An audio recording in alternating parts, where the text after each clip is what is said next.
Bharatiya Janata party के अंदर मुकाबला चल रहा है कि खराब हिंदू कौन बड़ा है। जो पार्टी ये कहती हो कि दुनिया की सबसे बड़ी पार्टी है, अध्यक्ष महोदय वो अपना राष्ट्रीय अध्यक्ष नहीं चुन पाए अभी तक। मैं अखिलेश जी ने बहुत हंसते हंसते कहा है, इसको हंसते हंसते जवाब देना। इस सामने जितनी पार्टियां हैं उनका राष्ट्रीय अध्यक्ष उन 5 लोगों को ही चुनना है परिवार के। हमें माननीय अध्यक्ष जी करोड़ों सदस्यों में से 12-13 करोड़ सदस्य प्रक्रिया कर चुनना है तो देर लगती है। आपके यहां जरा भी देर नहीं लगेगी। मैं कह देता हूं अभी 25 साल तक आप अध्यक्ष हो जाओ, नहीं बदल सकता। आदरणीय सभापति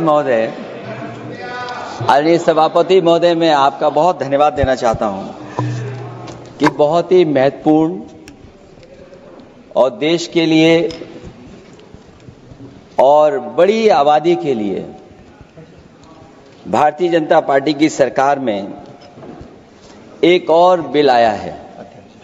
क्योंकि मेरे से पूर्व में जो हमारे साथी बोले हैं वो माननीय सदस्य हमारे साथ नहीं, लेकिन मैं उनके बहुत सारी बातों से सहमत हूं।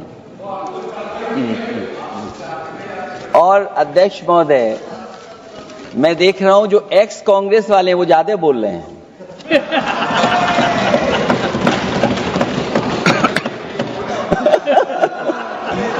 आदरणीय अध्यक्ष महोदय,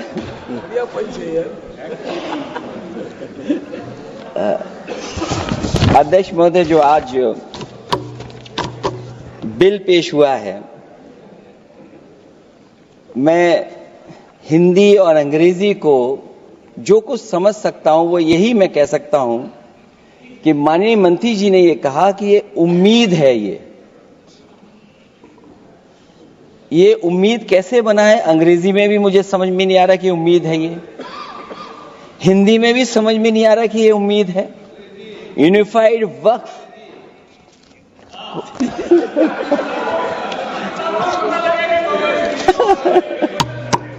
अध्यक्ष महोदय, यूनिफाइड वक्फ मैनेजमेंट अध्यक्ष महोदय, अध्यक्ष महोदय, मैं समझ सकता हूं कि मैं वो बात छेड़ना नहीं चाहता था, लेकिन क्या करूं, मजबूरी है अब। अध्यक्ष महोदय, अभी माननीय सदस्य लोग ये कह रहे हैं कि हमारे सदस्य नहीं है यहां पर जो हमारे साथी हैं, लेकिन अध्यक्ष महोदय मैं ये कहना चाहता हूं, ये जो बिल लाया जा रहा है, भारतीय जनता पार्टी में एक मुकाबला चल रहा है। भारतीय जनता पार्टी के अंदर मुकाबला चल रहा है कि खराब हिंदू कौन बड़ा है। और ये बात अध्यक्ष महोदय मैं ऐसे ही नहीं कह रहा हूं।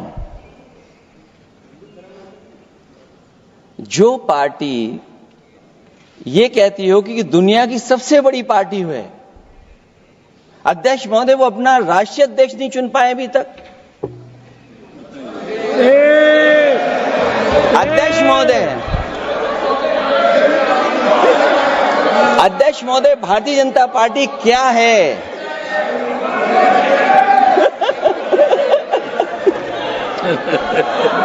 जी, मैं अखिलेश जी ने बहुत हंसते हंसते कहा है, इसको हंसते हंसते जवाब देना।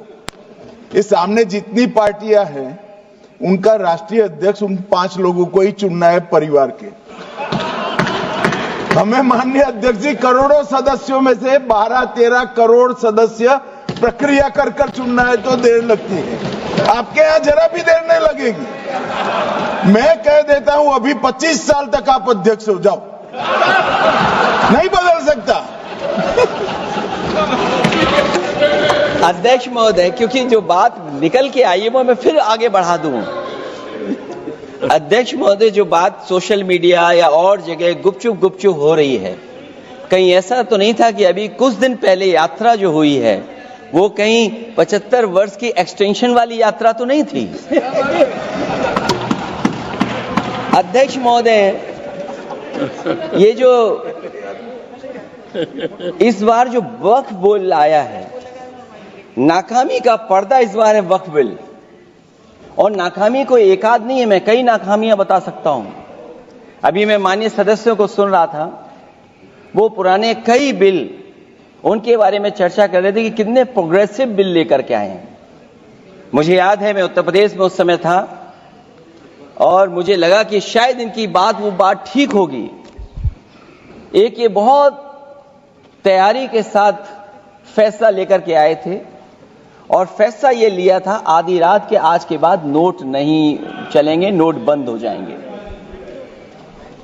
अध्यक्ष महोदय, उस नोटबंदी नाकामी के बारे में भी तो चर्चा हो जाए कि अभी भी न जाने कितनी जगह पर कितना रुपया निकला जा रहा है, कितना निकल करके आ रहा है।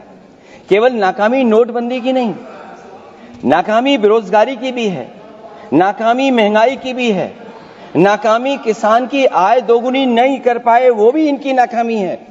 मुझे याद है एक माननीय मंत्री जी पूरे देश की नदियों के बारे में बीओडी बता रहे थे, लेकिन माननीय मंत्री जी ये भूल गए कि उनके शहर में, उनके क्षेत्र की जो नदी है उसकी बीओडी क्या है।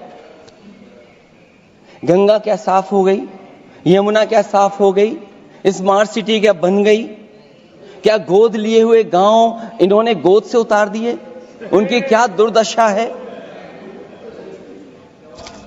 इसलिए मैं कहना चाहता हूं, ये नाकामी का पर्दा इस बार वक्फ बिल बना है।